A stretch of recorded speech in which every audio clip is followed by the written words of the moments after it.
This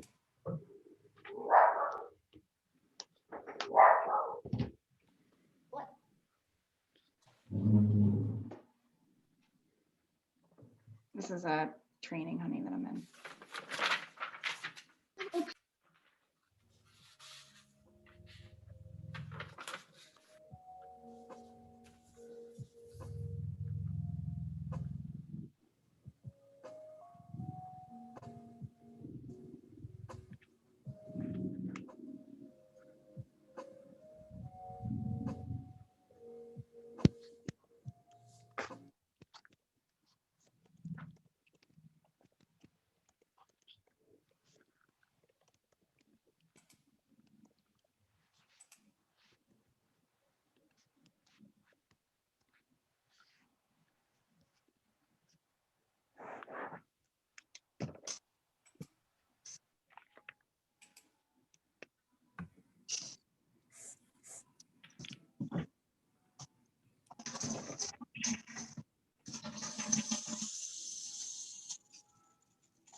Shall we give people one more minute or two? What do you think?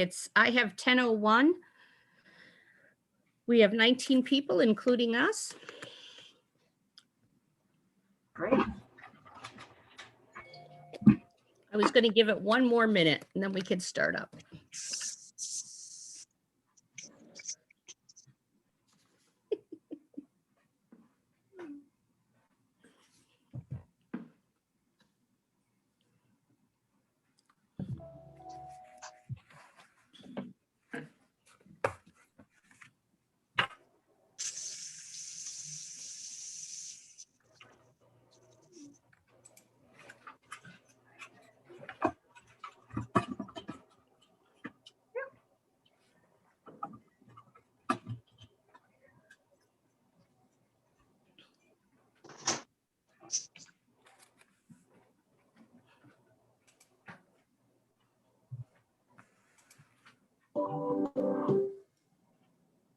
Sounds good. Thank you so much. Nope, that's it.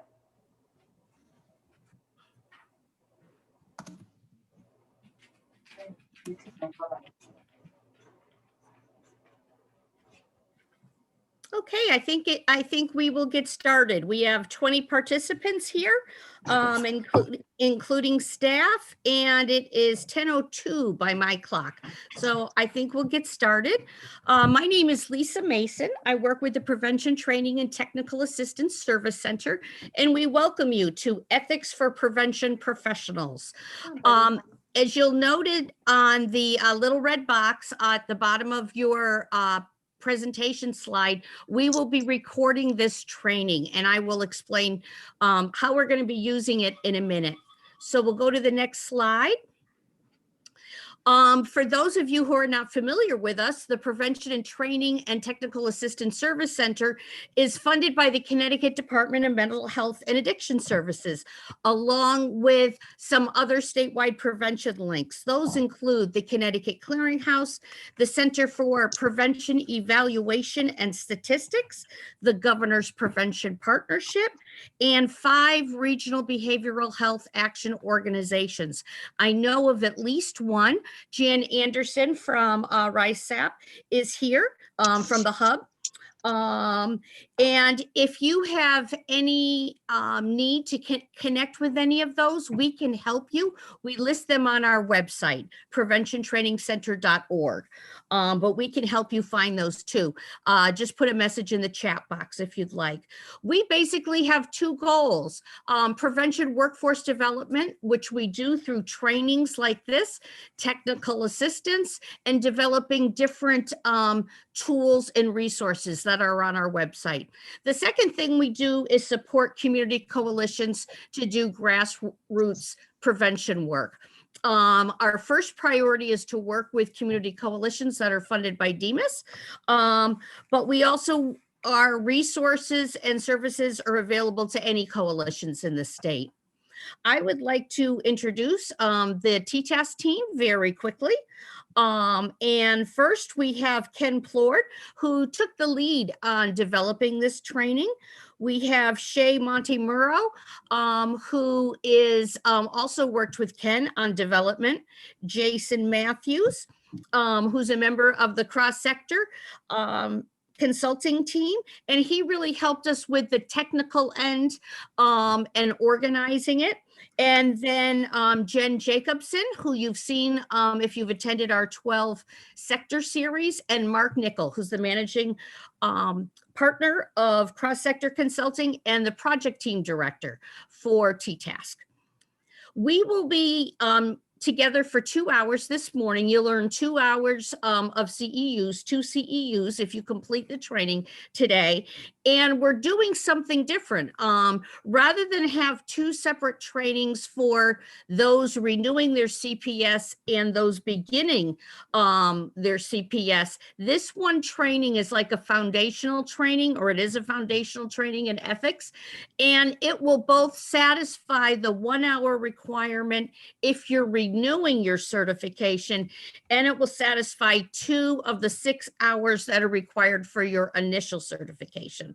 We will be providing 4 additional hours to help people complete this 6-hour requirement before the end of June.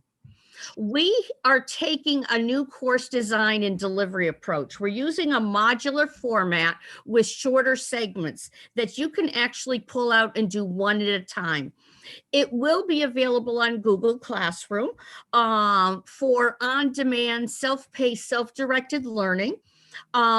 Supervisors and prevention coordinators could take out different segments or different pieces and use those modules either at a coalition meeting or when they're orienting new prevention staff or in supervision with those staff. So we see this training today not only as a training that you can go through on your own or with a group virtually, but there's pieces that you can take out to use as needed. All the tools and resources will be available on our website, and the website is there. And as I said earlier, we're going to be developing 2 more ethics module. One we're going to launch on April 30th, and the second will be by June 30th. And that way, if you're looking to do your initial certification, you can get that 6-hour requirement done in this fiscal year.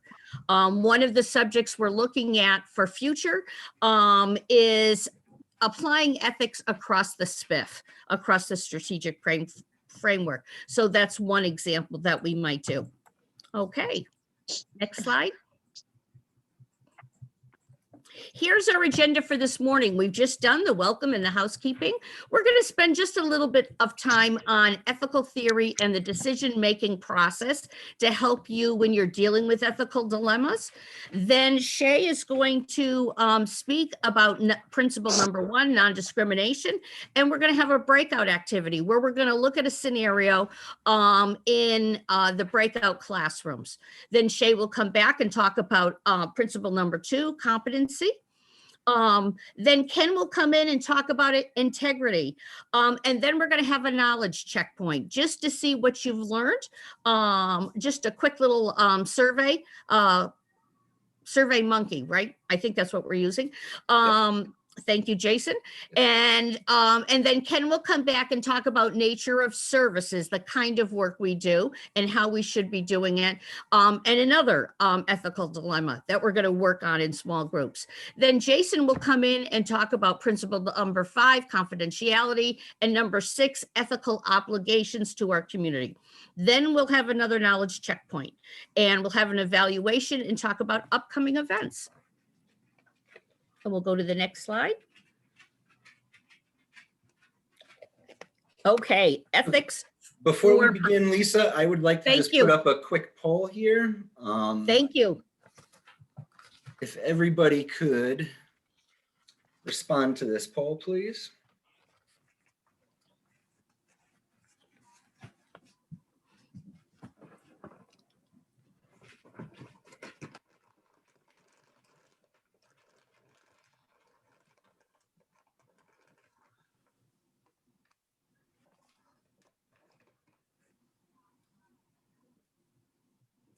All right, we'll leave it up a couple more seconds here. All right, so we have some folks in the room that have been here. This will be their first time, and we also have some folks that have taught ethics before. So we have a lot of ethics knowledge in this room right now. Could you please respond to this next poll?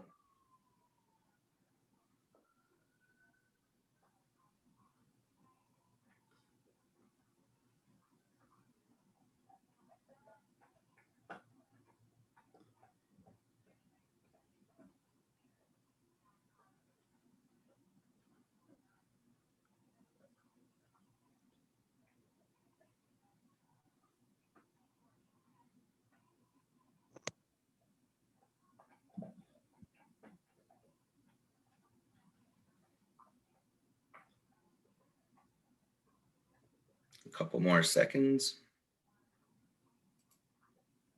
Okay. So, all right. So we have a lot of people here that cover the Prevention Code of Ethics as part of their onboarding and orientation. That's very encouraging to see. So, all right, everybody's got a little bit of exposure to ethics. I have one more poll here.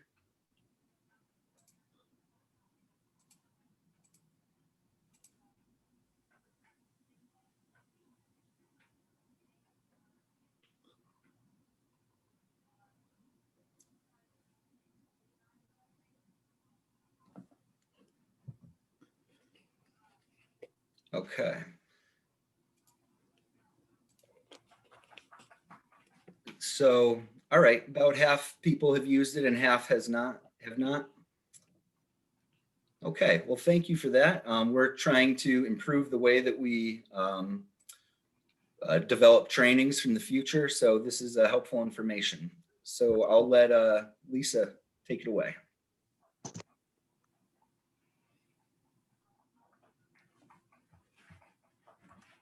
Okay, thank you, Ken. And thank you for reminding me when those polls come in. I appreciate it. So we are going to be talking a little bit about ethical theory and why ethics are important before we get into the specific principles, the 6 principles. So we'll go to the next slide. And basically here, all professionals are guided by a code of ethics to help us determine and make decisions about complex situations where there may be competing or a conflict of interest. Excuse me, to be recognized as a profession in our society, we need to meet 4 standards.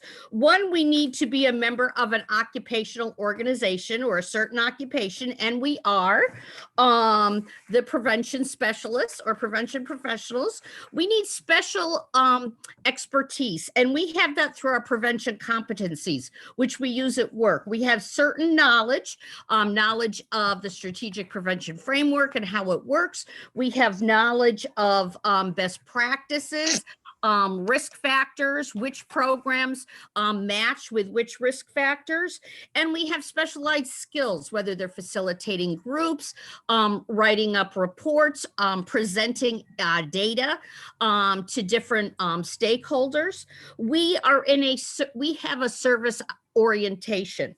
We are promoting healthy communities, healthy youth, positive youth development, healthy families, and mental health, and preventing addiction. And finally, the last one is autonomy. We use independent decision making when we are dealing with different situations in our work. So we meet these 4 standards that are necessary for a prevention. Necessary for a profession. Next slide. Okay, part of society's expectation is professionals will not place personal gain above the public good. So that is one of the things that we expect from all of our professionals. And a code of ethics helps us do that. So we're not in it for the money. We are in it mostly because we care about communities, we care about young people, and this code of ethics is a way of operationalizing this idea, and that society will know that we will place the greater good ahead of our personal gain. Okay, next slide. Okay, as prevention professionals, we also have several obligations. We have obligations to our organization. We need to represent them to the best of our ability. We need to implement programs in a way with fidelity that is going to showcase our organizations and bring them some positive recognition. We need to collaborate with other organizations when it's possible to maximize the investment, the tax dollars that have been given to us, the funding. We have obligations to the public to use prevention best practices, to keep the folks that we work with safe from harm. And then we have obligations to the practice of prevention. And that's staying up to date with current knowledge, current data, continuing our education like we're doing right now, and mentoring and supporting colleagues as well. So those are some of the obligations. I'm sure you can come up with some other ones as well. And then we'll go to the next slide. Okay. So one of the things we want to do is go from the idea of this code of ethics to using a decision-making process to help us understand. And I found this interesting. Thanks, Ken, for finding this, that a lot of people use the terms morality and ethics interchangeably, but morality is really the content of what's right and wrong, and ethics is the practice or the application. It's the process of determining. It's that decision-making process. And that's what we're talking about today. And next slide. There is such a document. Many of you have seen it, especially if you've already gone through a prevention ethics course. It's called the Prevention Think Tank Code of Ethical Conduct. And it has the 6 principles that we'll be going over today. It was created by a SAMHSA think tank and the International Credentialing and Reciprocity Consortium, or the ICNRC. That is the same group who oversees the certification process. They administer the international exam. They determine the qualifications you need. The Connecticut Certification Board is the organization that it administers here in Connecticut. But representatives of those 2 groups came together and came up with this ethical code. It is guided by the core prevention values, what we believe in, the competencies, the different knowledge and skills that we use in our work. It provides models of exemplary behavior or guidelines for us to follow. It recognizes our responsibilities to our field, those obligations we already talked about, and it promotes trust from society and those we serve. It allows us to be credible, trustworthy, so people are more likely to invest in what we're doing, to engage in what we're doing. And on our website, underneath the certification section, it gives you information for ICRC. It also gives the actual Prevention Think Tank Code of Ethical Conduct, and we're going to be mailing you the code as well, emailing it to you along with these PowerPoint slides. Okay, and then the last thing I want to talk about is just the ethical or ethics decision-making process. This is a process, and you'll notice it says decide as a way to help you remember the steps on the left margin. This is a way to help you when you're confronting complex or conflicting situations. You know, the superintendent wants one thing, but the coalition chair has said no. How do I handle some of these situations? First, we need to define the decision that needs to be made. Sometimes you have to dig a little deep into the situation and find out exactly what the issue is. And we want to be as clear and specific as possible. We want to generate all the solutions we can think about. Often there's multiple solutions to a problem. We want to compare those by looking at the positive and negative consequences, not only to us, but the people we're serving and our stakeholders. We're going to identify one decision, select the one that's best for everyone if possible, and then design an action plan to implement that. You know, who's going to announce the decision? Who do I need to talk to prior to implementing that decision? What do I need to do to maximize its chances for success? And then evaluate the results. Did the anticipated consequences happen?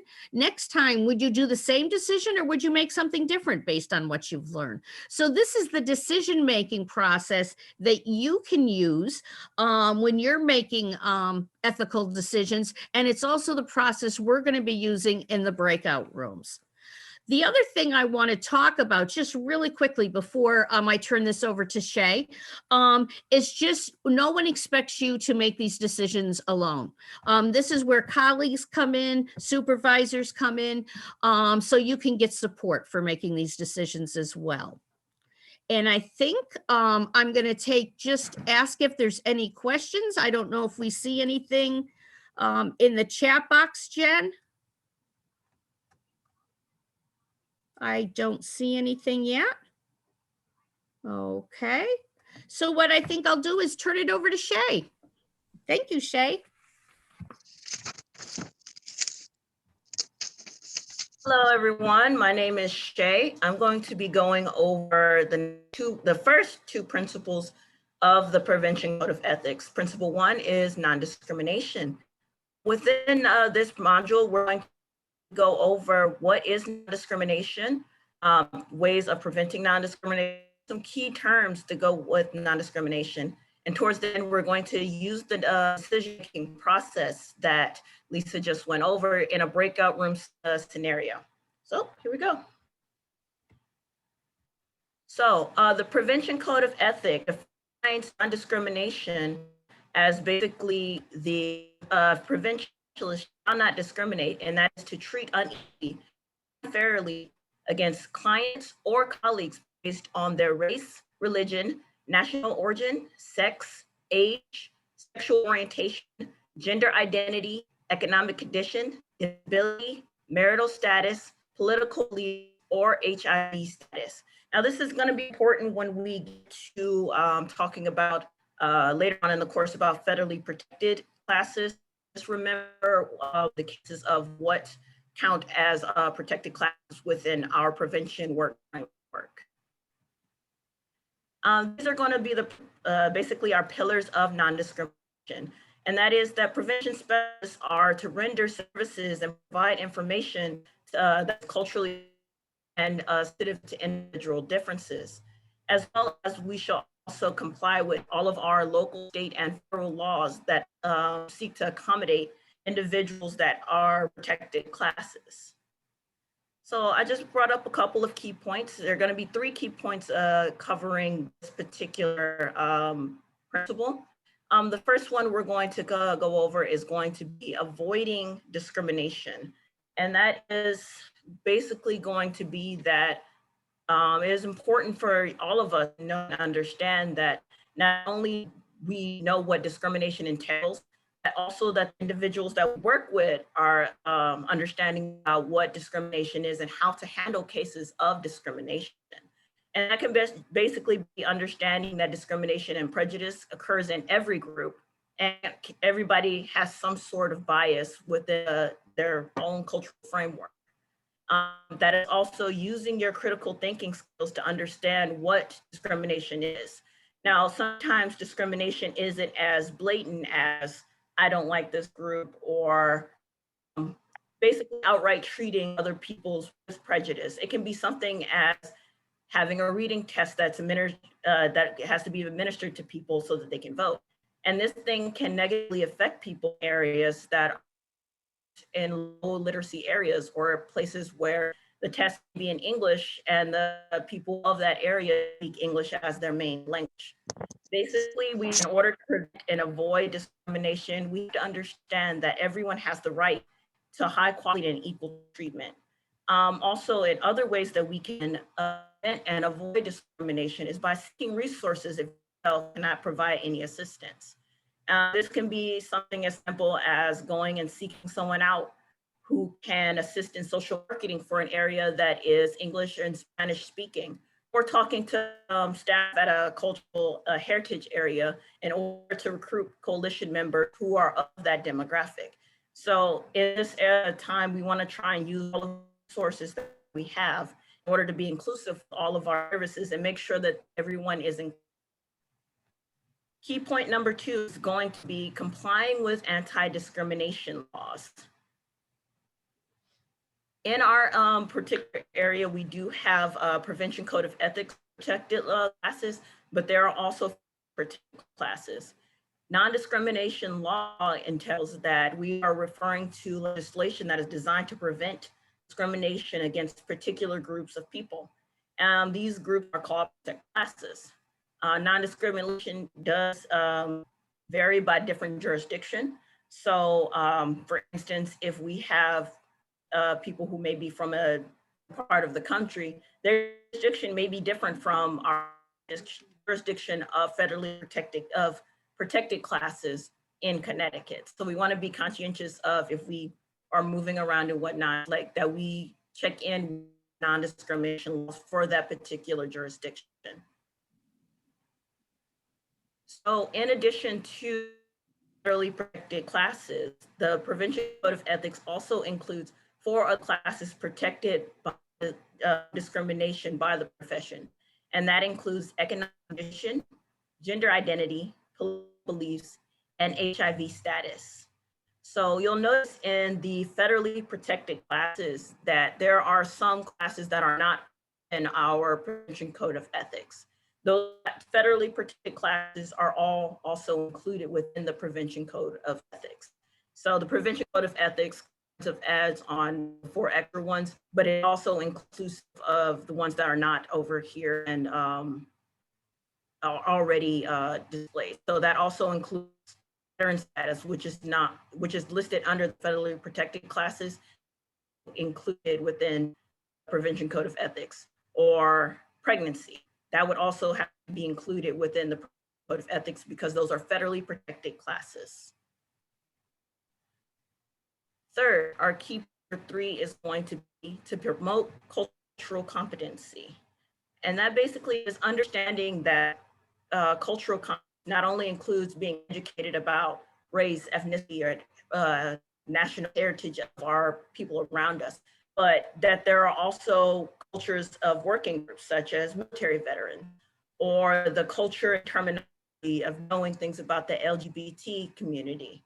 So it's important for us as prevention professionals to understand and educate ourselves about the populations which we might work with, their culture, and any potential traumas and triggers that we might undergo, like when we work with them. So last, it's incredibly important to understand that everybody has bias, but it's what you do with that bias when you work with your target population. And what can you do to increase your own cultural competency and understanding of your personal biases is very important, not only to the population. Yeah, I was telling Christy that I have a ton of words in my phone, and that I know you have. Sorry about that. So I'm going to go back, sorry. So it's important that everybody understand that they have personal biases, and it's important that we increase our own cultural competency and understanding of your personal biases, and understand that it's important to the population you're currently working with. In the greater scheme of our work in prevention, and also as working in social services.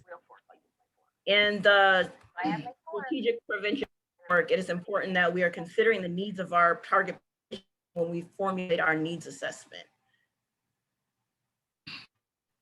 So we're gonna get ready to go into a breakout.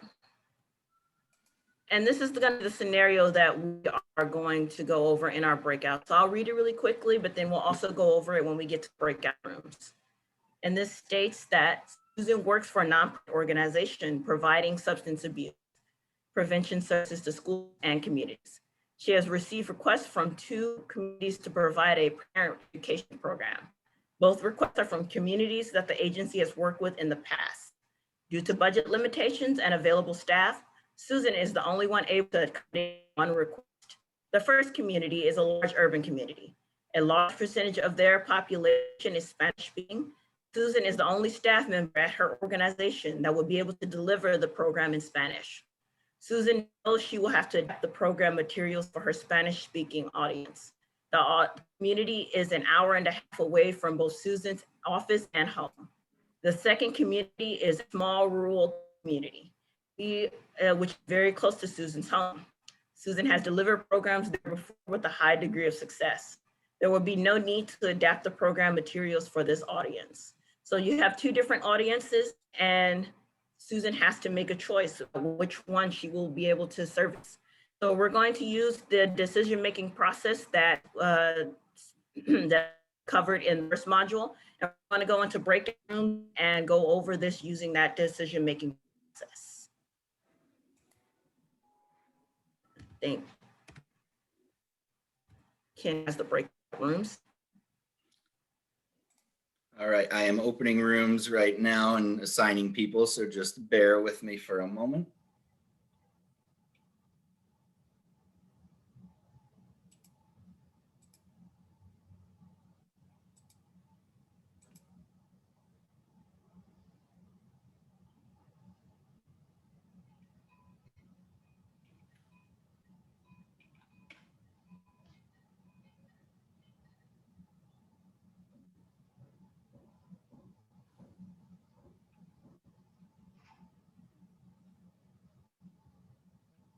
And you'll be asked to join the rooms or accept it.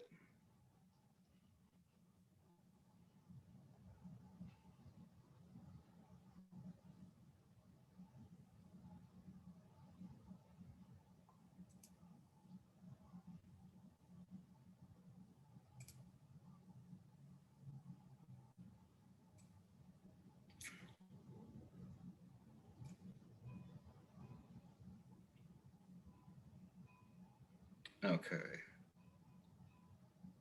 How's this working for everybody? Is there anybody in a room yet?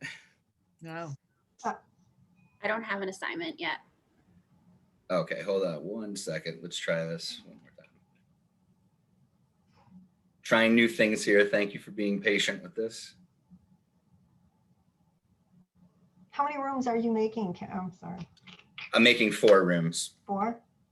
Yeah, so I'm just waiting for everybody to be brought back now.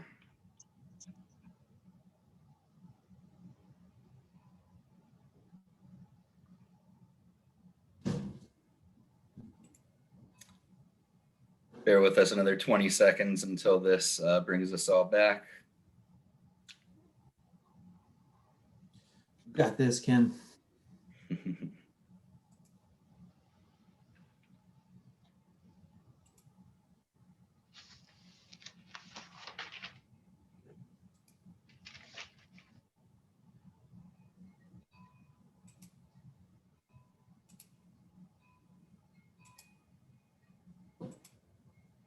What happened there? Everybody. Okay. My breakout room ended. No. Ken had, we had some stragglers, so Ken has to just reassign everyone real quick. Should just take another few seconds. So am I going into this one that's popped up right now, Jason? Yes, everybody pop into this and I'll have to move a few people around, but just accept that.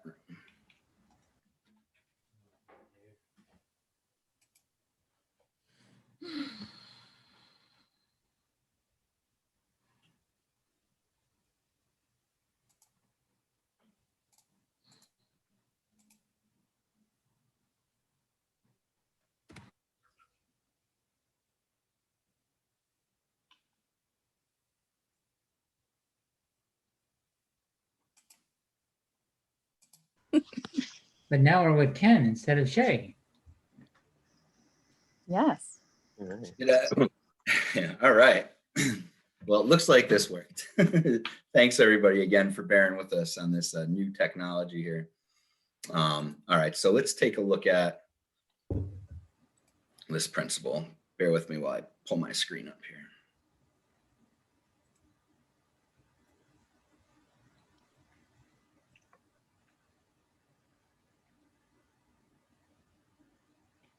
Okay, can everybody see that okay? Yes. Mhm. Yep. Excellent. So, I won't read this to the group. We can, I know Shay just read it to us, but we have a couple questions that we want to go through here. So what's the decision that Susan needs to make, from this scenario here? Well, she needs to decide which group she's going to do. She can't do both. Hmm. She needs to pick. I mean, I know obviously the original community she's already worked with is closer, and it seems to make more sense, but it all depends, like we're talking about ethics and stuff. So if she wants to really make a big difference in a whole new community, that she's got to deal with the traffic and all that kind of thing. But she got to Yeah. decide. She got to decide. And I would say we're missing information. Mm. We're missing information on if it's That's true. prevention, which community is suffering the most incidents and prevalence. So prioritize, the community, which community is requiring. Well, that becomes part of her evaluation of those two communities and what she's going to do with them, which one she's going to pick. Right. I think it's which community has the highest level of need at this point, and given the budget constraints, where can she stretch that dollar the most? Right. Especially in that other community, she's going to have to get a lot of everything redone Spanish speaking. So Mark, if you could just help me out guiding through these questions for just a moment. I'm just going to deal with one other technical issue occurring right now. Okay. Thank you. So we are, we're treating this almost as if it's a one or the other right now. And I realize that limits all of the powerful and incredible thinking that you folks have in terms of problem solving. But if we say that she picks to go with the small rural community that is located next to her, what are the benefits and what are the limitations?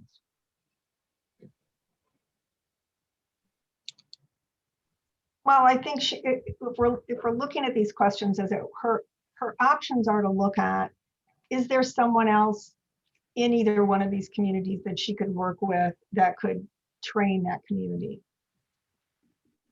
So are there people that she's worked with in this rural community where it looks like she's worked a lot? Is there someone there that she could, spend some time with that could provide this service to them? Or is there someone in the urban setting, another organization, another agency that she actually could talk to and work with and provide the information and maybe do some TA with them? And they could provide that. So I don't think she's necessarily limited to not providing service to both, but it just may not be her providing that service personally to both. Right. Any other? That's where I would go with this. mm, Yeah, Danny? I agree with that. yeah. I also wonder if there is someone in either one of these communities who could help her either co-facilitate or would volunteer to translate the materials so that a large portion of the budget doesn't have to be allocated towards that.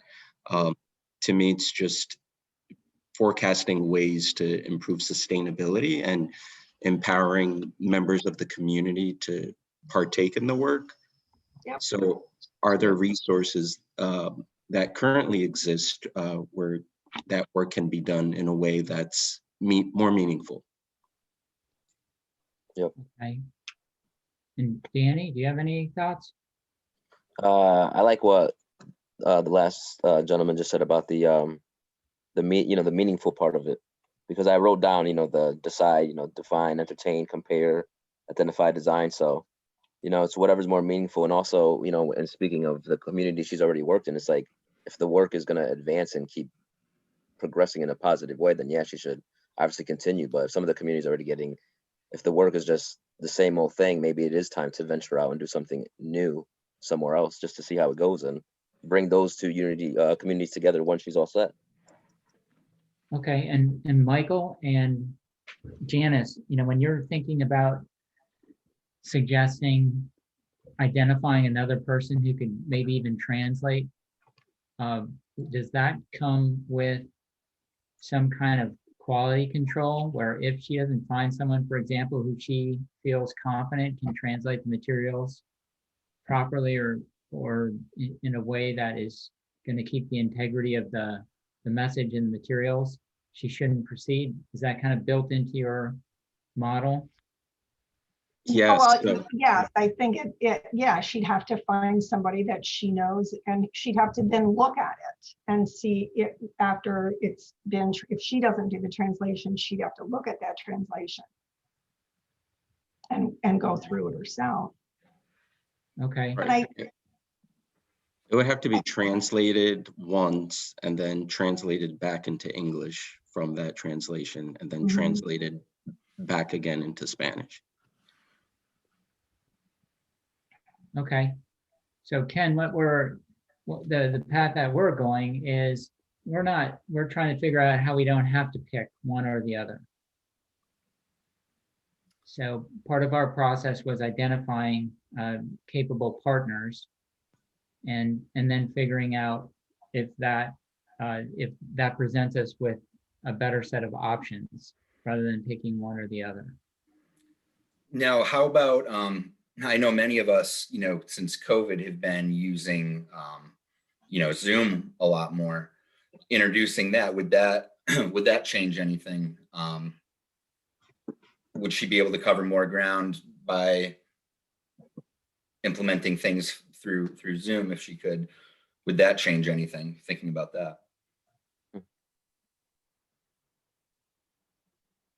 Well, in the world of COVID, if she can't, then she wouldn't be traveling to this community and doing it in person. And she probably would be using Zoom, but I think that's the only difference that it would make. It would cut back on her travel time, but I'd like to look past our COVID world and the importance of connecting with people. And that's part of what we do with prevention, with the work we do. It is connecting with our communities. And that's a crucial piece. And it would be an important piece for Susan, since it didn't seem like she had done as much work with that community. So I think that personal connection is important to be made with that community. And I think the other thing that was interesting to me, even when we saw that slide on the federal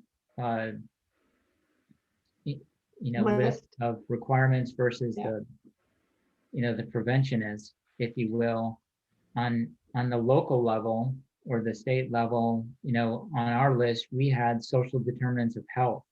We had political perspectives and viewpoints. So to me, it kind of gets back at what are some of the other data showing us? Again, maybe Zoom gives us an assumption that we can access people better, but that might not be true. We might be leaving out the people who we need to reach the most. And so I kind of keep circling back to, what are our assumptions about, how this problem, whatever this defined problem is playing out, because, it could turn out that the rural group that's convenient is the one that actually has the bigger issues. Yes. Yeah, there's disparities in technology. There's disparities in being able to engage with the technology. So I think anytime that you're trying to give a prevention service in any context, you really have to consider what is the best way that people are going to be able to engage with the material and leave with the knowledge that you want them to. And sometimes Zoom is not the best way to do that. It might be the most convenient, and it could be the most accessible for some people, but it's not necessarily the most engaging, the thing that captivates people's attention and makes them excited about the topic. So are there ways that if you're only constrained to using Zoom, that you could maybe incentivize people for their participation so that they will engage with the material in the way that you want them to? And even outside of the whole access piece, we would still have to make sure, or Susan would still have to make sure that the materials were culturally appropriate, and depending on who she's presenting to, if it were still, if she, you know, it was a Spanish speaking population in that community, then the materials presented would still have to fit that need versus, you know, just jumping on Zoom and just having her normal presentation. And then I think the other thing for me that I just found wondering, whatever this prevention program is, who would have the best chance? It kind of gets back to what Michael and Janice were saying, who has the best chance of actually completing whatever that program is? Because you could get 500 people on Zoom or 1,000 people on Zoom, but if none of them finished the program or got to the point of where you thought that it made a difference, it might be a better selection to go with, you know, 50 people or 100 people that can actually finish it out, and you know, you make that change. Any thoughts on that? You know, Danny, what are your thinking? What are your thoughts on that? I mean, those points, they really are good, you know, with Janice and Mike. I think it's, you know, to me, I always go with, you know, the community that needs it the most. And obviously, you know, the Zoom thing, I feel that. I know for us and working with some of the youth that we're working with, it's not going too well, but incentivizing it makes it good because, you know, they'll do something for, like, you know, a gift card entices them. So they'll come in, and we've had some success with that. And we've done things like, you know, we got creative. So maybe in the, you know, further community, it could be materials she can send just to keep them engaged and start like that. But I mean, I don't know. This one's kind of tough, especially, you know, I'm glad Stephanie brought up, you know, that it could be, you know, Spanish community or the whole different community. So the culture of competence is a huge piece of it. I know for us over the summer, I translated some stuff over to, you know, Spanish speaking, so we can hit a lot of the Spanish speaking community kids in our community, and it worked. But, you know, it was tough, but luckily I can imagine doing it in bulk and paying for it. I wouldn't know what that is.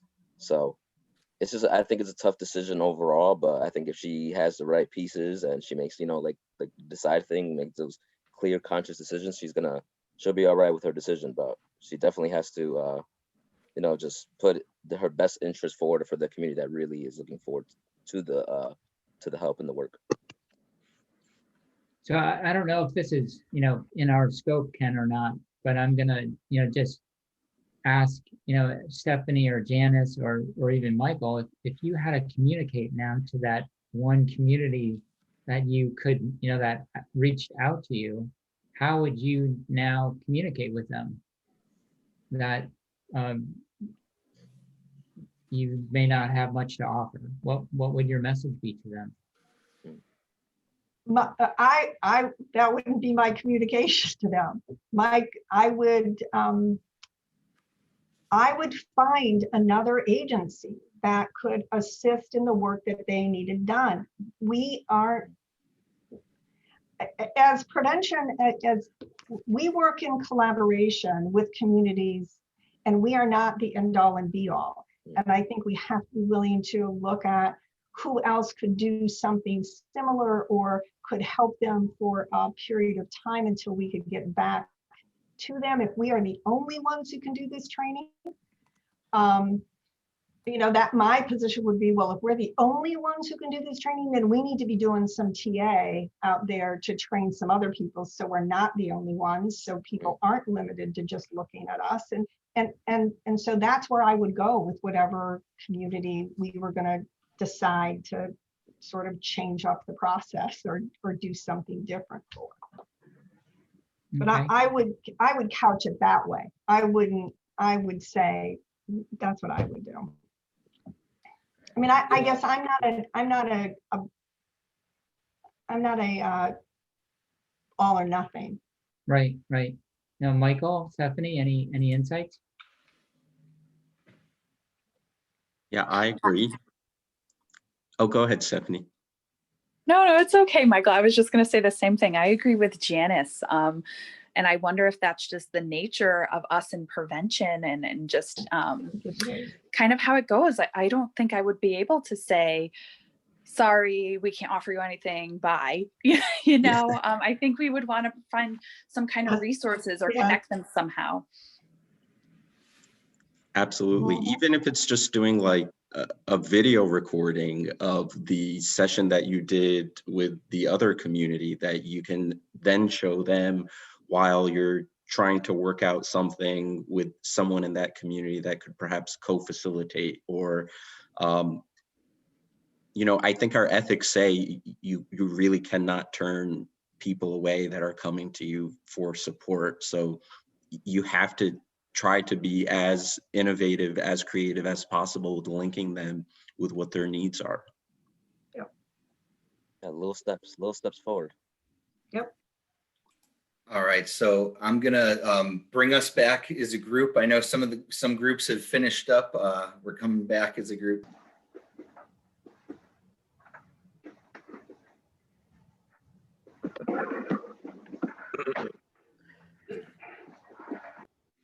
And welcome back, everybody.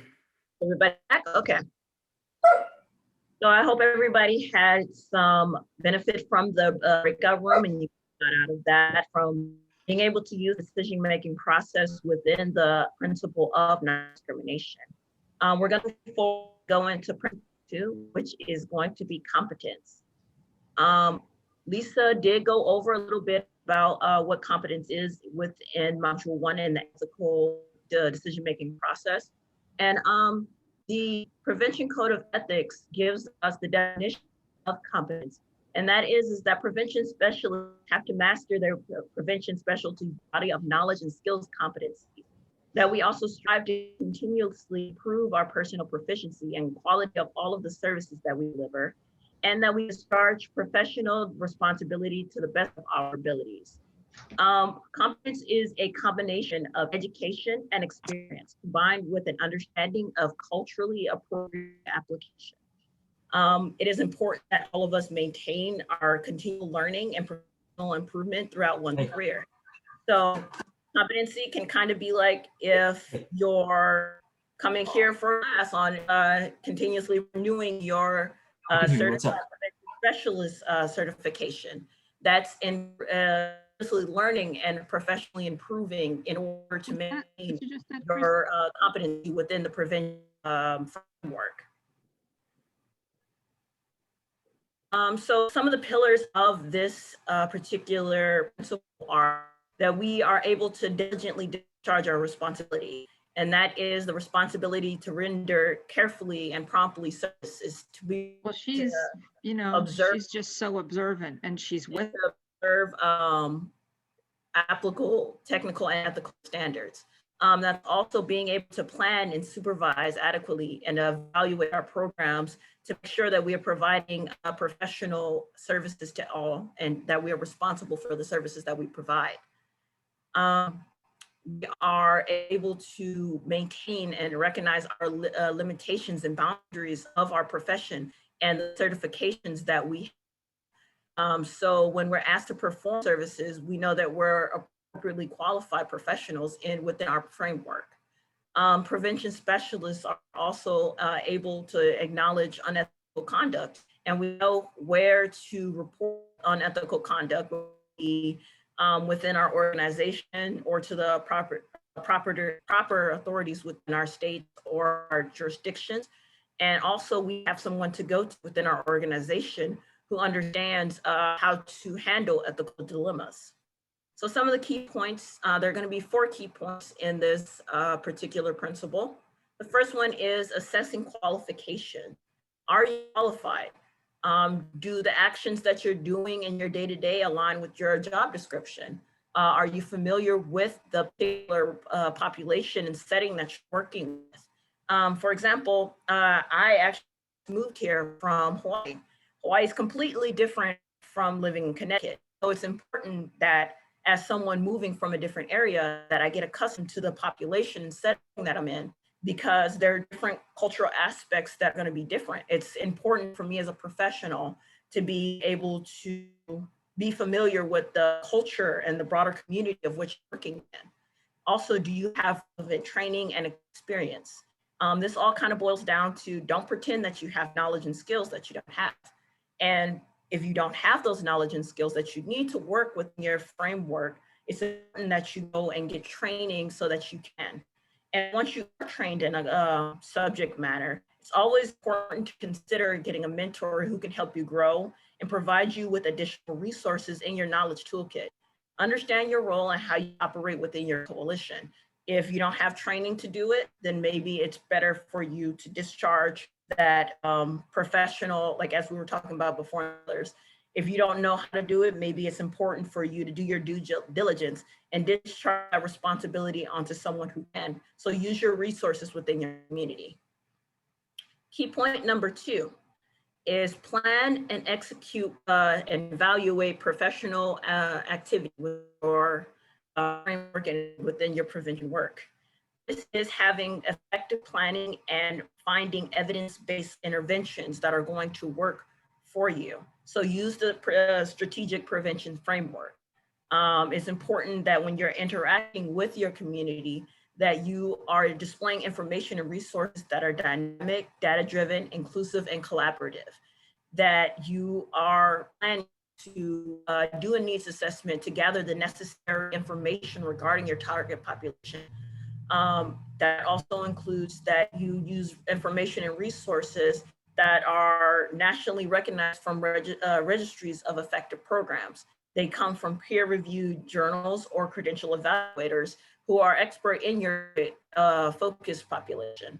So when you find your target focused population, it's important that if you're going to use, implement different effects and policies from an effective program, are those designs and policies that you're going to implement, are they going to fit your target population's needs? It may be an established program, but is it something that your target population is going to be able to establish and implement as designed for your population? And that's where your needs assessment comes into play. Key point number 3, it's recognizing your limitations and your boundaries within your personal, your professional competencies when providing services. So that's also understanding what your role comes back to, understanding your role. In what ways can you increase the competency of anybody, like all the prevention professionals in your coalition? So it's important to understand the role and capacity of everyone in your coalition and understand their role and their capacity. So for example, I know that within our break rooms, that we have some people who are possibly social workers. A social worker's scope of practice will be slightly different. It could be majorly different from someone who is a certified prevention specialist. And someone who is a nurse practitioner is going to have scope of practice than somebody who is a medical doctor. So it's important that all of us understand what the capacity of our roles are, and that can be usually found within the scope of what our each individual parts of code of ethics and code of working within each professional occupation is. So it's important to know, utilize everyone within your coalition within their practice. And lastly, key point number 4 is going to be to report on conduct. So it is important that we are able to warn others and report displays of incompetency within the prevention profession. So that can include unethical conduct, can include working outside of their scope of practice within their individual credentials. If you don't have credentials to provide counseling, then you shouldn't provide counseling. That doesn't fall within your individual credentials, and it would be negligent to provide services that you don't have the credentials to do or is outside of your scope of practice. So gross negligence is basically providing service to the community, misinformation, improper interaction that is outside of your scope of practice. And that's usually it's intentional or not. It's important to warn others within our coalitions or who we work with as colleagues of their scope of practice and be able to tell them, okay, this is what you need to not do, or bring it up to our supervisors if and encounter people who are working outside of their scope of practice. So it's important to think about who you report unethical conduct to, and also who with your community or who within your coalition you can come to with an ethical dilemma. It's important that as prevention professionals that we have a collaborative relationship. It's not a one-man team, so we need to be able to work as a collaborative profession so that we have other people that we can go to for ethical dilemmas. So that was my presentation on competency. Next, I'll be handing it over to Ken, who will be going over principles 3 and 4. Thank you, Shay.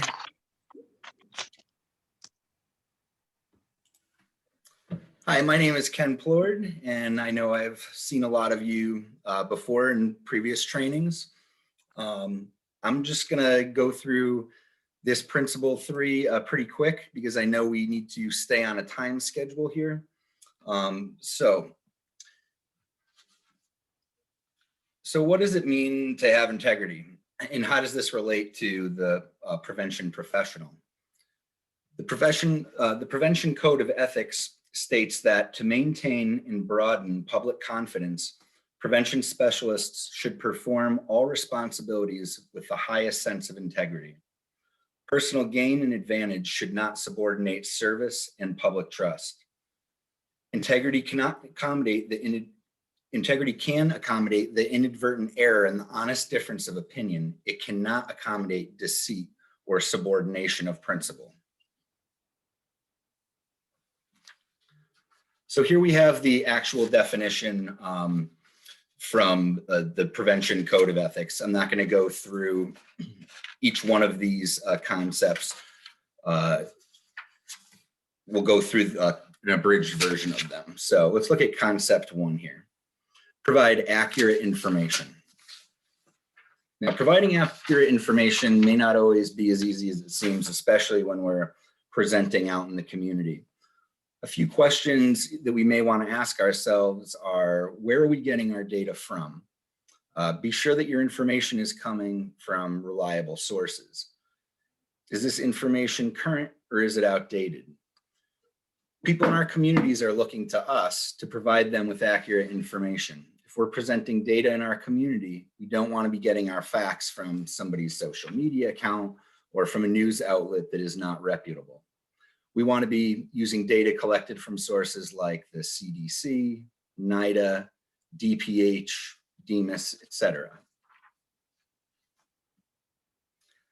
How many people remember when this went viral on the internet a few years ago?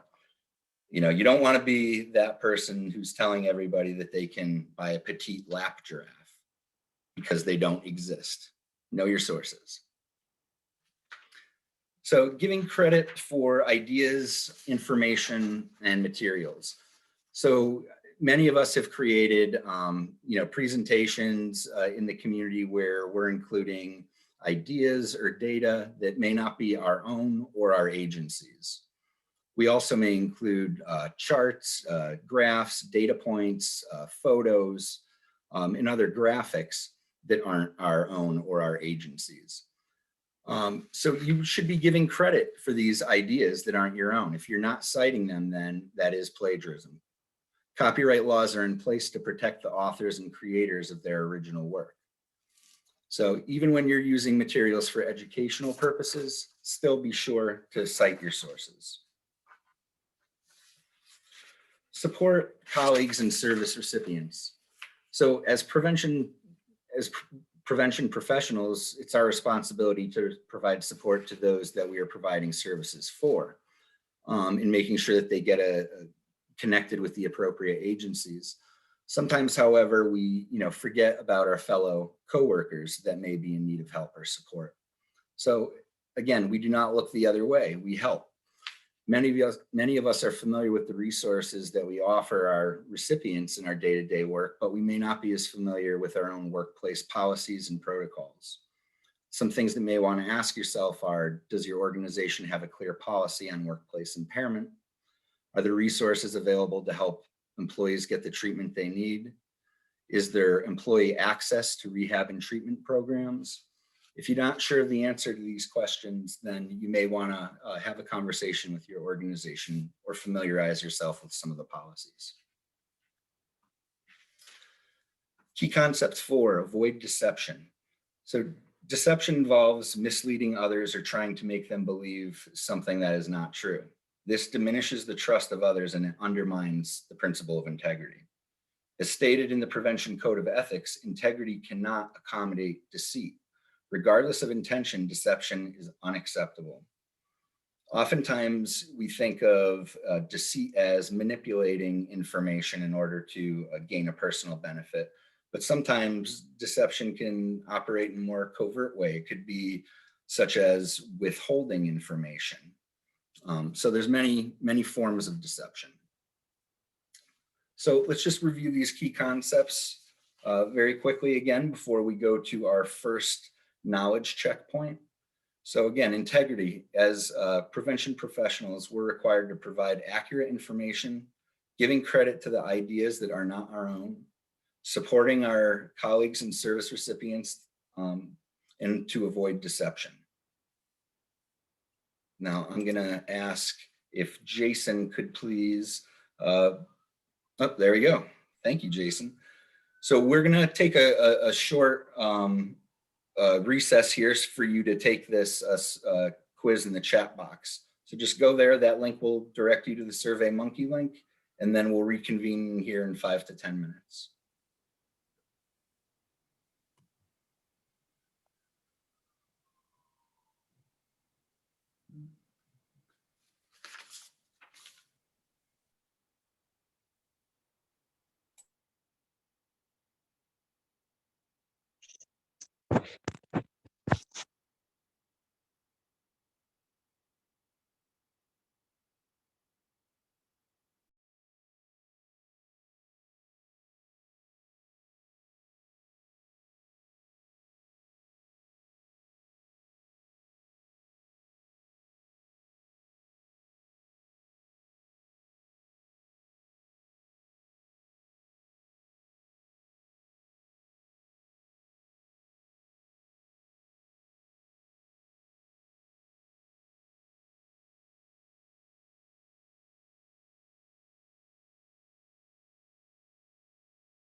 I need help.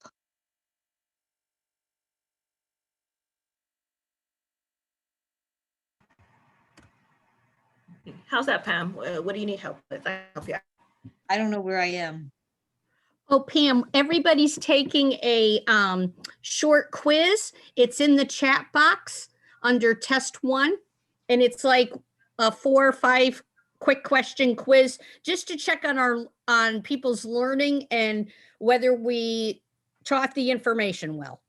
I don't know how to get the chat box.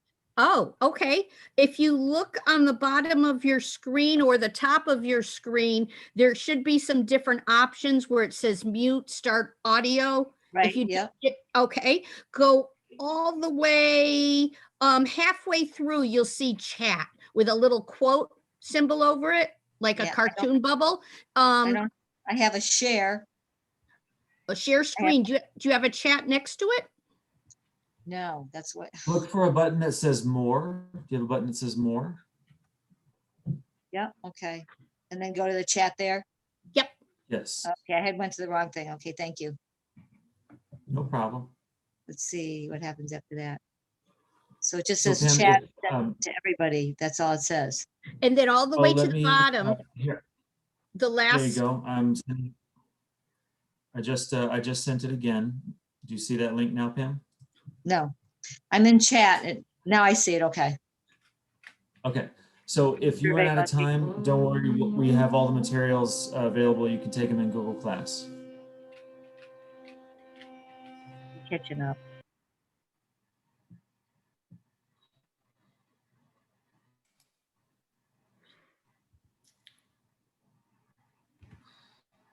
Yeah, Pam, if you're having difficulty accessing that survey, I can. I'm on it. Oh, okay. Excellent. Yep.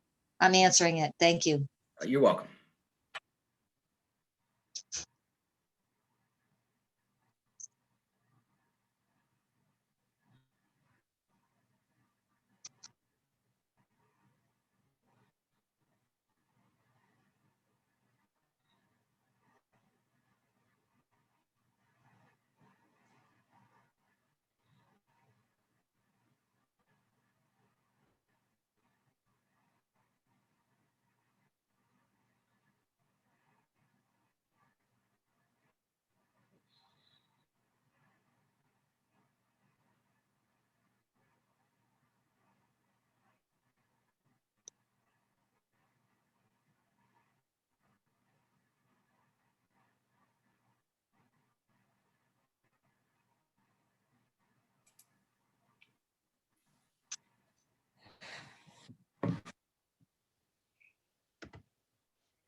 We'll have one more minute here before we go into principle 4.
Okay, everybody, we are going to get started here on principle 4. And then after we get through this principle, we are going to go into another breakout room to discuss another scenario.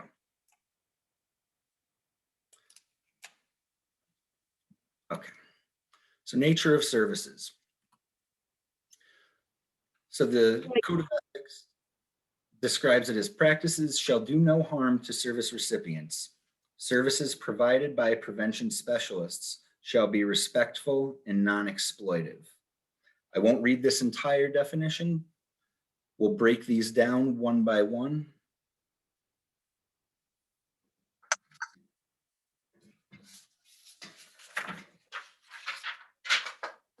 Okay, protect participants from harm. Sorry, I didn't realize I wasn't showing my camera. Okay, so how can we do this as prevention professionals? We can do things such as conducting background checks, especially if the individual or individuals are working with children or with the Youth Service Bureau, like many of us do. We can also make sure that we obtain informed consent when conducting and working, doing research of any kind with individuals or groups of individuals. This also means when you are consenting that you are describing the research activity in great detail, and also in a way that people can understand what you are doing and why. Remember, it's important to make sure that people understand that they are volunteering and that they are consenting to this willingly.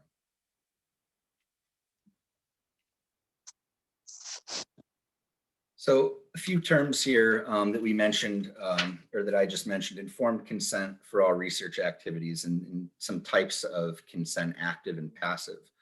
Now I bring this up because, like I said, many of us work with youth, for example, and we usually cannot collect data from minors without parental or guardian permission. Sometimes IRB, or Institutional Review Board, approval is needed for research activities. If you're unsure, consult with partners who have research experience. Also consider the Connecticut Prevention and Evaluation in Statistics, CPAS, as another resource link for this. Concept 2, involving the focused population in all aspects of planning. So why is this so important? This is crucial to the success of any programs that we are trying to implement in communities. If we venture back to the strategic planning framework for a moment, and we think about capacity building, this concept 2, of involving the focused population lends itself to a way or opportunity to build capacity with your coalition. Those in the community gain a better understanding of health issues and priorities on a local level.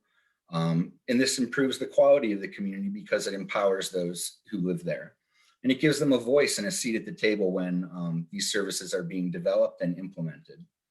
So, and lastly, by involving the focused population in all aspects of planning, you're building trust within the community and for your coalition. Concept 3, reporting any evidence of abuse.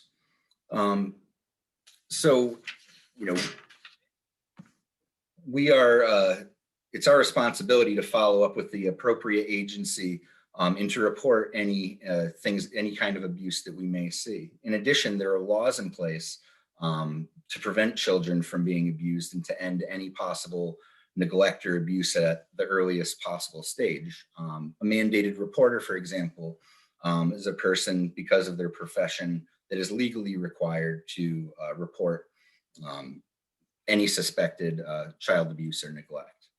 So do you know the steps that you need to report? There are resources at the state level. Do you know what constitutes abuse? How do you know what to look or listen for?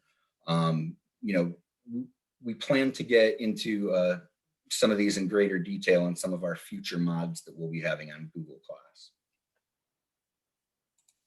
So let's review these real quick before we go into our breakout room for the next scenario. Protect participants from harm, involve the focused population in all aspects of planning, and report any evidence of abuse.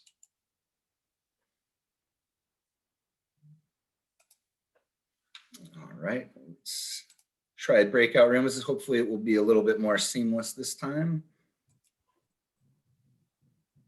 And once you get in the rooms, a scenario will be given to you.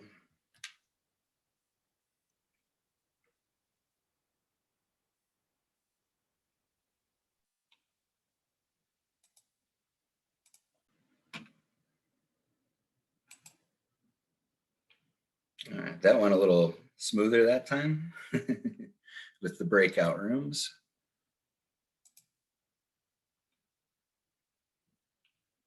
And I'm just going to share my screen. All right, looks like you're all set. I'm gonna check the other rooms. All right. So I'll go ahead and I'll read this scenario to everybody. Matt is employed at a school as a prevention specialist. He's been asked by the principal to do the groundwork in selecting a substance abuse prevention curriculum. The principal has been very clear that there is a specific program he wants Matt to recommend. The program has been implemented at another school in the district. He has indicated that if the program he wants to implement is recommended, Matt will be assigned the task of implementing the program.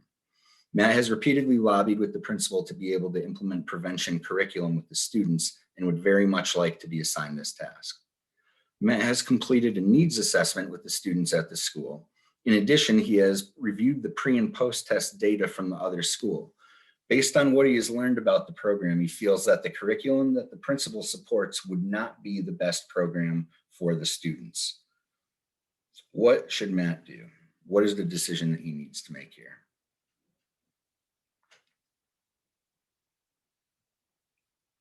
Where's his dilemma?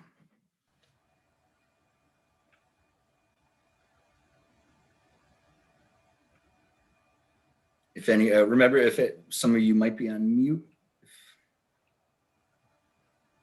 He's being asked to implement a program that isn't aligned with what the data is showing is going to meet the needs of these students.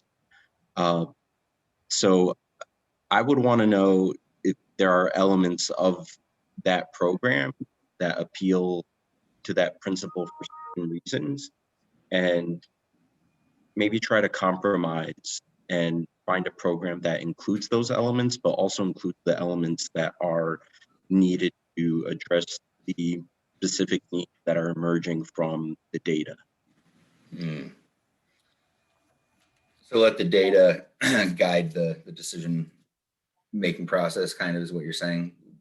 Let the data guide, but also just have a conversation about what is it about that other program that appeals to that principal, because maybe there are things that the principal knows that are not reflected in that data. Maybe there are specific things about the student population that only the principal is aware of, that you wouldn't understand as someone who's external. So there might be things about that program that he wants to be incorporated that you may still be able to do so through another curriculum. Yeah, I think Matt is forced to have a conversation with that principal on why he wants this one. What is there a way to add and talk about what he discovered in when he did his evaluation of the curriculums and why he picked the one he picked. I think the bottom line is, though, having worked in school districts, the principal is going to make that decision, and Matt could be out of a job. I was going to say the other part, and it'd be interesting to get your input, but what conversation would you have with Matt about, are you okay if there's a different, if somebody else is implementing a prevention curriculum? Because part of that thing was, if you pick mine, I'll let you do it. Yeah. Right.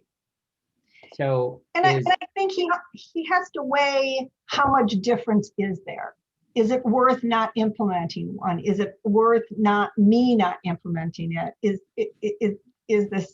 the difference so significant that he feels it's going to compromise the information that the students get? But my first conversation would be with the principal on, why are you so committed to this? When I looked at it, this is the one I found. But it's not his choice. It's not Matt's choice. Yeah. Right. I agree. I would definitely want to know the principal's why. If he's like so passionate about it, has to be this one. Yeah. And obviously the numbers, he did a need-based, he did need-based, numbers. And like Mike said, like how's it work over there so good? Like, do you really think it's going to work here when the kids are saying they need this more than that? But Or definitely put it all together. The population may be different Right. in one school versus another. So if you were thinking, the notion of if they got the curriculum that wasn't the best fit, but didn't cause any harm, that's better than nothing. Yes. Or that, it's a mismatch, and how would you be thinking about that? I mean, going back to the first point that you made in the presentation, it's not ethical because it's not spending those funds shrewdly. So you have a responsibility to the funder to ensure that whatever you're using these funds on are going to make the demonstrated impact. And just by doing no harm, I don't think you're delivering on that responsibility. I think that that's speaking to a few points I think that were made earlier too. I in the introduction, Lisa was going through and made reference to obligations that you have to your organizations or obligations to your funder, and then also drawing on not no harm, operating without harming any of the recipients. So I think there's this is touching on a bunch of different ethical principles here too. There's a lot going on in this scenario. Yeah. And I think he could probably make a compromise with the principal. But the bottom line is principal runs those schools and the principal's going to make that decision. Yeah. I've worked in schools long enough that's the way it works. So Janice and Michael, based on your experience of working in schools, do you think it would be better, if you will, to not do something and have poor results that later the principal turns that around and kind of says, look, nothing happened, we're not doing that ever again, or working with that principal and trying to figure out what is it that we can do? What is your real life experience, on those things? Michael, you're in the throes of that every day. Well, I'm very fortunate because I don't work with principals that would do this. So, Good. But I will say though, if this ever happened, I would try to make a strong case with the data. I would actually try to bring youth into a meeting with me and have them advocate for what they need. But I'd also bring in members in the school community, like the school-based health center that we regularly partner with, who could also make the case for why the curriculum we're selecting is important across all school professionals. So it's not just going to impact substance use, it's also going to impact health, it's also going to impact academic learning. There's a range of issues. Right. I'll probably do the exact same thing. Just so nobody gets cut off speaking, I want to make you all aware we will be dropped back into the main room in about 20 seconds or so. I'm sensing that this is a pretty highly functioning group, and we should be like a tech support ethics team available online. I like it. Yeah. It's hard out there. It's tough out there. It is, but you do your best. You do your best. Yep. Yep. That's it. All right, I think we're going back now. All right, welcome back, everybody. I hope everybody was able to have good discussions with their group. At this point, I'm going to hand it over to Jason to go over Principle 5. Excellent. Is everybody coming back in? Yeah, we have everybody? Okay, great. Just turn on my different screens here.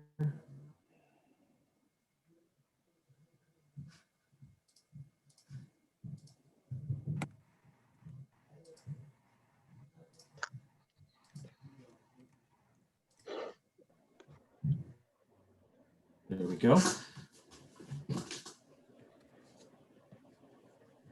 Can everybody see okay? Yeah. Excellent. All right. Good morning, everyone. My name's Jason. As Lisa mentioned, I'm an associate here at Cross Sector. For about 10 years now, I've been in the workforce and education industry. And so, you know, there are some similar concepts and definitions for confidentiality there. And some of these ethical principles. What I'm going to be talking about today is confidentiality and your own ethical obligations. The confidentiality or prevention delivery of care environment pertains to pertains to privacy, confidential information, and privilege. These are different concepts, but they're related and they're very important to professionals such as yourselves. Without an adequate understanding of these concepts, you can risk unethical and even illegal behavior. So privacy is defined as the basic right granted to all citizens, while confidentiality is the ethical concept pertaining to prevention professionals, and privilege is the legal concept regarding who has the right to release that confidential information. So confidentiality is not black and white, it's not absolute. There are laws that require mandatory reporting requirements for different scenarios. So for example, if there's a situation of child abuse or neglect, you have a duty to warn or protect. If you have a client that is a danger to themselves or others, there are different procedures, ethical procedures for dealing with that information. Specifically, confidentiality in this context is defined as confidential information acquired during service delivery that is safeguarded from disclosure, including but not limited to verbal disclosure, unsecured maintenance of records, and recording the activity or presentation without appropriate release. Prevention professionals such as yourselves are responsible for knowing the confidentiality regulations relevant to their prevention specialty. So we're just going to go through key points, and then we have a very short activity, not a breakout activity that we'll all be able to participate in. So the first one is verbal disclosure, and that refers specifically to interpersonal expressions that are of self-relevant information, or it can be information that is written down for the individuals. It's when they verbally reveal information about themselves, their thoughts, their feelings, their experiences. So examples of that may include, you have prevention programs where staff work with teens or young people, and they identify someone that has substance abuse issues or is in a substance abuse program. You can't reveal that information. So it also pertains to not using photos or revealing the identity of patients who have not given you that disclosure. And it also pertains to verbal information that is acquired during any form of service delivery. Security of records, these days more important than ever. The use of technology brings in a number of important confidentiality challenges and concerns. So you have to be aware of all of those before using certain technologies. You have to make sure that that the programs that you're using are password protected, that they have the right encryption, that you are storing computer records properly, that you're storing physical records properly to back up those computer networks, those computer records if needed. If those computer records that you are using for storage are connected to the internet, that creates another layer of thinking that they have to be protected from. They have to have a firewall, and they have to be protected from virus. And it also needs to protect against unauthorized use. If your organization has hard or physical copies of documents containing sensitive PII information, it's important that they're stored in a secure location and that it's understood who has access to those and who does not. So example of this might include if your organization has additional programs such as Basecamp or Dropbox or share drives, there needs to be security protocols on who can and cannot access those. Lastly, recording activity. So these are policies that are around the legal and practical issues that you may encounter when you're gathering documents, when you're taking photographs, when you're filming. So this has to do with not only where you're putting that information, but are you publishing that information? If you expect to deal in confidential sources, and you need to understand and protect your news gathering rules and regulations of your organization. So these are the legal challenges of maintaining confidential sources and source material when you store that information. Recording any activity where permission is required. So this is some of the things that you need to take into consideration is recording activity where permission is required, understanding what the reasonable expectation of privacy is. Is that material being used for promotion, and is it fair use? Does it protect people's identity? Do you have procedures in place to protect people's identity? And that when you are sharing this information, no confidential or identifying information is being shared. You need to, everybody here needs to understand what their organizational policy is regarding recording, saving any of this information on devices. Some other policies that you need to consider in your workplace: training and administrating all supportive staff about confidentiality procedures and providing them with the appropriate documentation, ensuring that all records are stored in a secure location and that only the people that have access to them are legitimate and need that access, never discussing with clients in a public format any information about individuals or clients, using technology with the understanding of that risk and the regulations that you need to have around that technology, and attending to the physical setup of your office, including soundproofing, double doors, white noise machines, anything like that. So what this pertains to, and Ken and I were talking about this last week, is if you're in an office and you're discussing private information, that office be a private location, that it not be someplace that people can hear through the doors or hear through the walls. Some other key terms that you need to keep in mind are professional identification indicators or numbers. So these are any information that identifies or can be used to trace or distinguish an individual. HIPAA, which I'm sure we're all familiar with. This is to protect sensitive patient information. And finally, FERPA, which is protections regarding to specific records, patient records, transcripts, things like that. So we're going to do a brief activity here. And so what I'm going to do is I'm going to put a scenario on the screen, and then I'm going to ask one of you randomly just to say whether you, the scenario is just briefly what happened and what the individual did. And I'm going to call on one of you randomly to say whether you agree with that decision, yes or no. So I'm just going to widen my screen here so I can see more of your faces and names. So question number one, and I believe Ken's going to put this up on a poll. During a discussion about marijuana, an employee presses her supervisor for information about their personal use. The supervisor chooses not to disclose, being cautious of their job safety and their reputation. So Erica Scotus, if I'm pronouncing that right, do you agree that the supervisor should not disclose their personal use or their personal habits? I do, yeah. Excellent. Why do you say that? One, it's private information, and two, depending on the answer, yes or no, it could jeopardize the relationship or how other employees view that supervisor. Right, you're exactly right. There could be situations where my personal use, my personal beliefs don't have a bearing on our job performance. It could be depending on our department or our industry, and so that's none of that employee's business. Great. I'm going to go to the next one. We're moving a little faster now to make up for some time. Number two, excuse me. A colleague says that she recently opened up to a student about being in long-term recovery. She felt it was important. She also shared with the student her own path that led to her addiction and consequences she faced while using, but that she ultimately found recovery. I'm going to call on Danny Roman to see if he could tell us whether he agrees. Should the colleague have shared that information with the student, yes or no?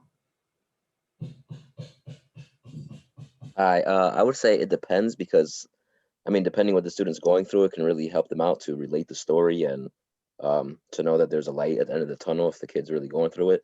But at the same time, just like Erica stated with the other scenario, it could compromise a relationship. So I would probably say it depends, and I would probably go to my team and ask them about it first, what they think, because I'm gonna keep it confidential with them before anything. Excellent. Lisa, I forgot to ask, did you want to add anything to either of those 2 points?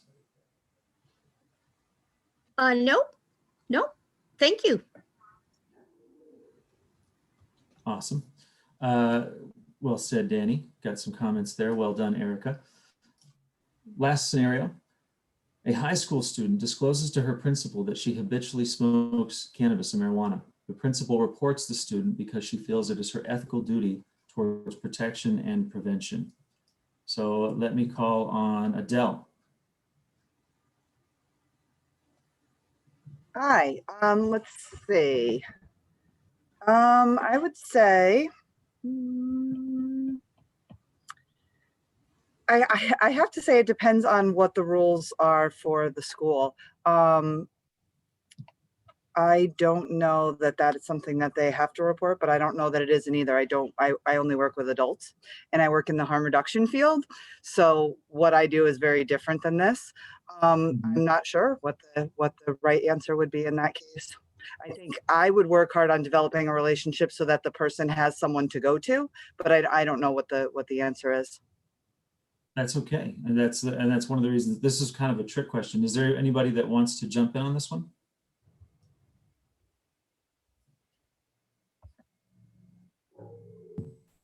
No? Okay, Lisa, you might give us Prevention standpoint, I don't think that would have been the best decision, not necessarily right or wrong, only because it destroys that bond and that relationship between the student and principal.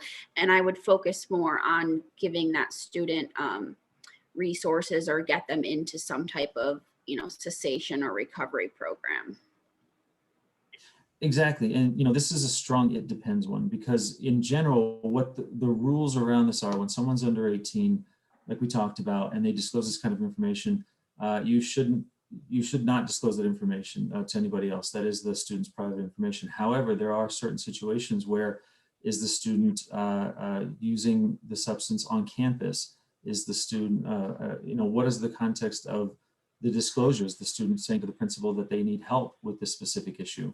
So we wanted to throw this in there because it's kind of a trick question. So, but appreciate everybody's input. Did anybody else want to add to that or contribute to that? No, I would just say that, for the folks who are connected to harm reduction or prevention coalition work, that you're tuned in to how your education folks are going about their business, because, it will tell you a lot. In some cases, they'll be very literal and say, if you are not smoking, marijuana or using on campus, and it was, I can't verify that. Maybe that's something that they take a different approach. That's more of a harm reduction. And some folks will say, I consider that, part of harming yourself, and I'm going to report you to DCF or whatever it is. And these conversations get so nuanced. Teachers are now trained up.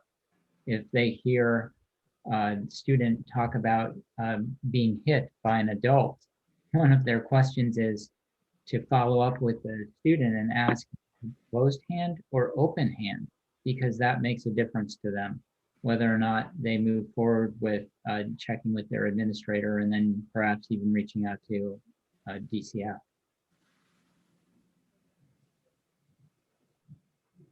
Excellent. Thank you, Mark, for the input. So if anybody, if there's no other questions about principle number 5, we're going to move right into principle number 6.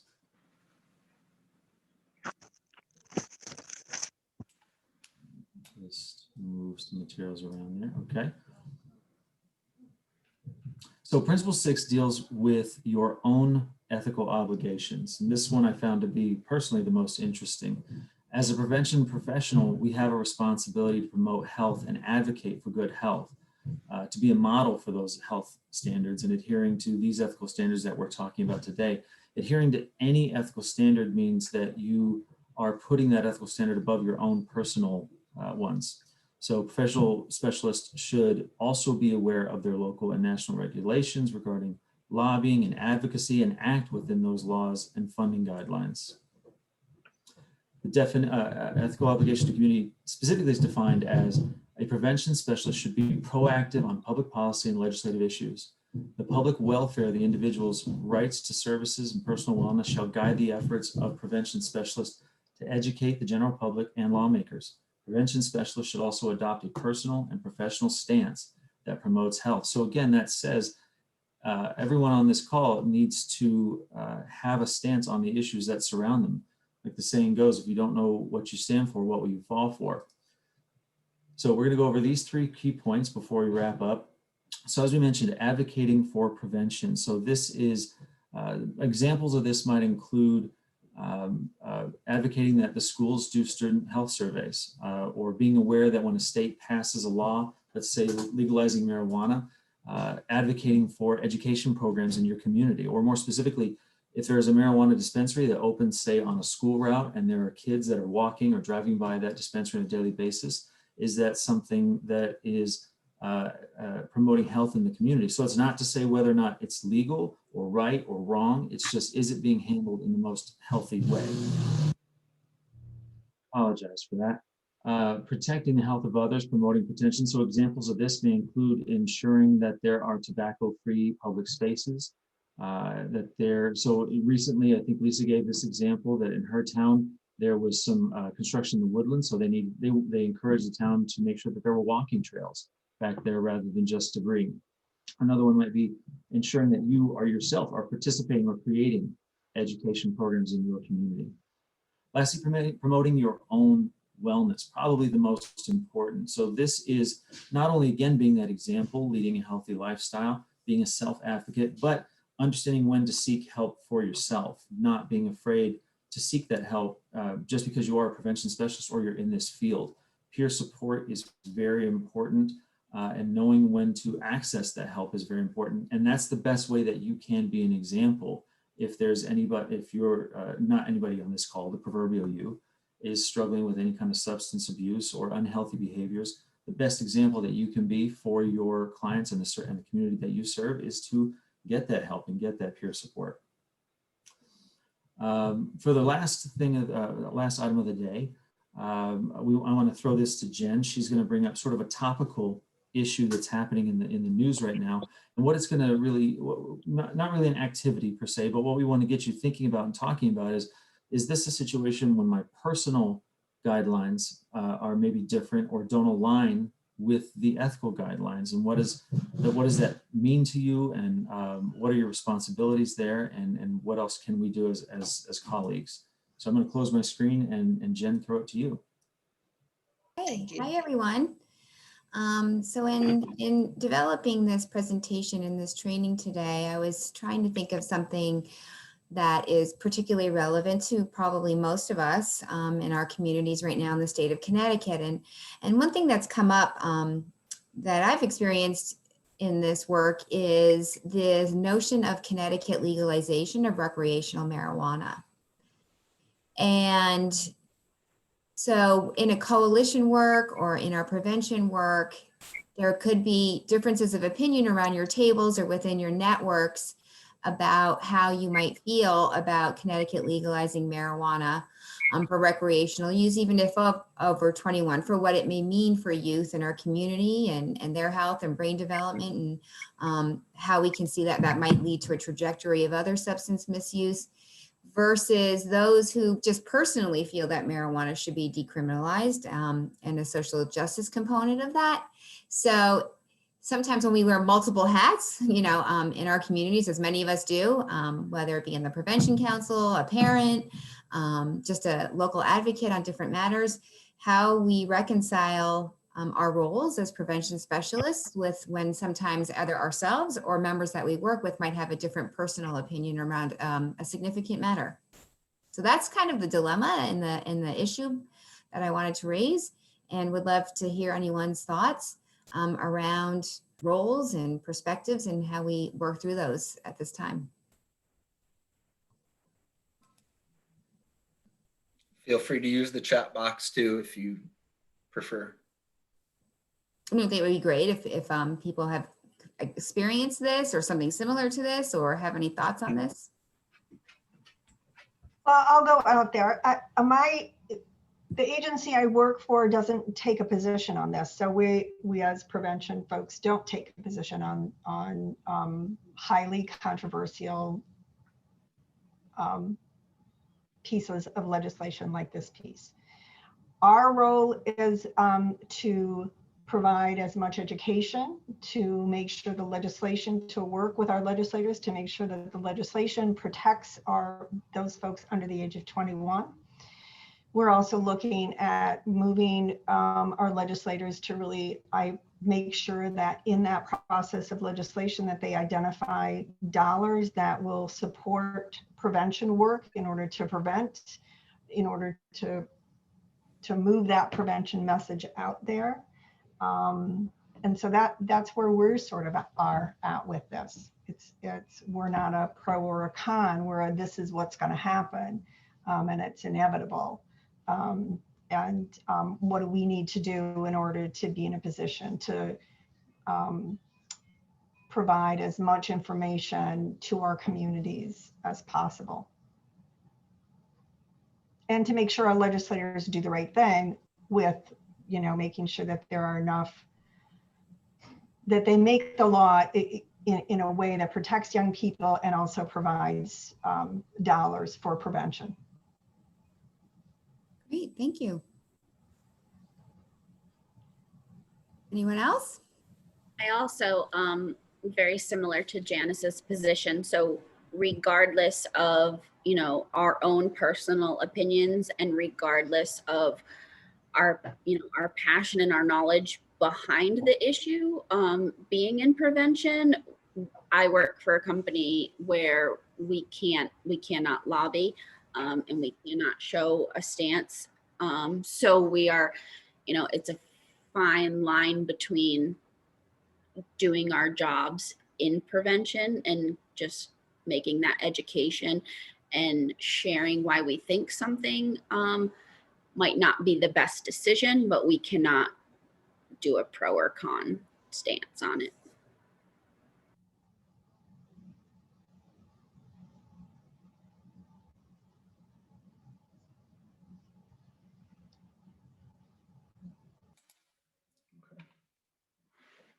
All right. Next, anybody else? Okay, go ahead, Ken.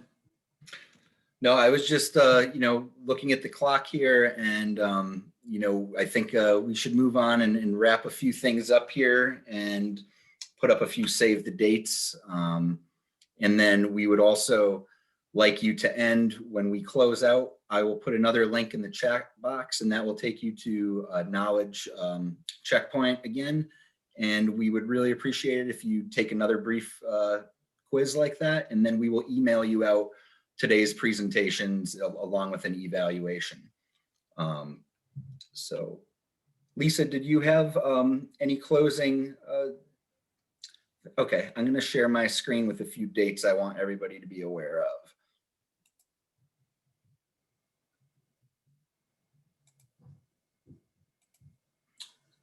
And the test is in the chat box, everyone. Okay, so a few save the dates that I want to mention. We know that March is Gambling Awareness Month, and there will be many activities going on around gambling. This first one, there's a gambling training that will offer 3 CEUs on February 11th. So for those of you seeking a CPS certification, this is one of the requirements. Also, TTASC, we will be giving another 12 sector series presentation on the media sector on February 10th. So please be sure to tune in for that as well. Now, if you would please visit the chat box, you'll find another link to that knowledge checkpoint we talked about, and we built in just a few minutes here at the end for you to take that upon exiting. So thank you very much for taking the time today to attend our training.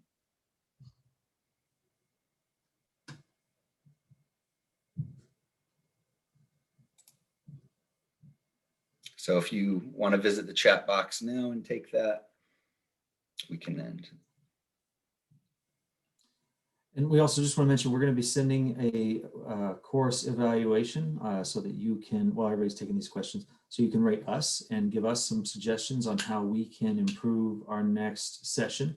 What we'll do is when we get everybody's surveys, we'll send out, like Ken mentioned, we'll send out all the materials from today's course. We'll send you your test results, and we will give you instructions on how to access that Google course that Lisa mentioned at the top of the class so that you can share that with your institution as a tool.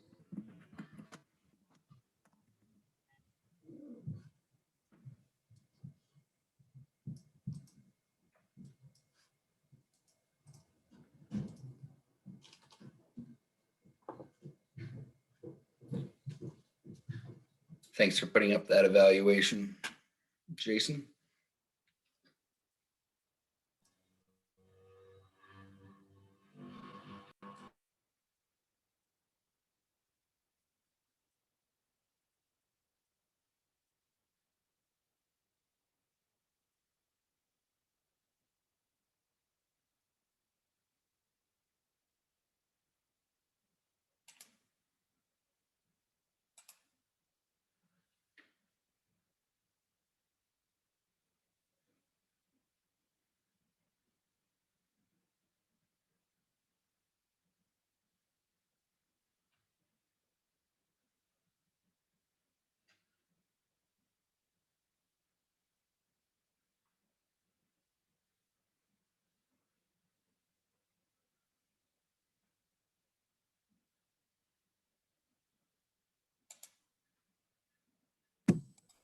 Probably stop recording, right, Ken?